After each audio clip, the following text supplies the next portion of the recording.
ಮಾಡುತ್ತಾ ಇದ್ದಾನೆ. ಧರ್ಮಕ್ಕೆ ಜಯವಾಗಿದೆ. ಮಾತ್ರವೇ ಅಲ್ಲ, ಎಲ್ಲರ ಬಾಯಿಯಲ್ಲಿಯೂ ಕೇಳುವೆತ್ತಾ ಇರುವುದು ಒಂದೇ ಮಾತು, ನಮೋ ರಘುವಂಶ ದೀಪ ಅನ್ನುವ ಹಾಗೆ ನಾವು ವಿಗ್ರಹವಾದ ಧರ್ಮದ ಸ್ಥಾಪನೆಗಾಗಿ ಇಲ್ಲಿಯವರೆಗೆ ಈ ಪ್ರವೃತ್ತಿಯನ್ನು ನಾನು ಕೈಗೊಂಡೆ ಮತ್ತು ಹಲವು ಬಗೆಯಿಂದ ನನ್ನ ವ್ಯವಹಾರದಲ್ಲಿ ತೊಡಗಿಸಿಕೊಂಡೆ.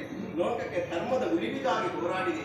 ಹಾಗಾದ್ರೆ ರಾವಣನಂತಹ ಅಸುರರ ವಧೆಯ ಮೂಲಕವಾಗಿ ತನಗೆ ಶಾಲೆ ನೆಲೆಸಿದ ಹಾಗಾಯಿತು ಎಂಬಲ್ಲಿಗೆ ಇಂತಹ ಪುಣ್ಯತಮವಾದಂತಹ ಕಥೆಯನ್ನು ಆಡುವುದಕ್ಕೆ ನೋಡುವುದಕ್ಕೆ ಅನುವು ಮಾಡಿಕೊಟ್ಟ ಸರ್ವರಿಗೂ ನಾವು ನಂಬಿರುವ ಮಹಾಗಣಪತಿ ದೇವರು, ಕೋದಂಡರಾಮ ಸ್ವಾಮಿ, ಪಂಚಮುಖಿ ಆಂಜನೇಯ ದೇವರು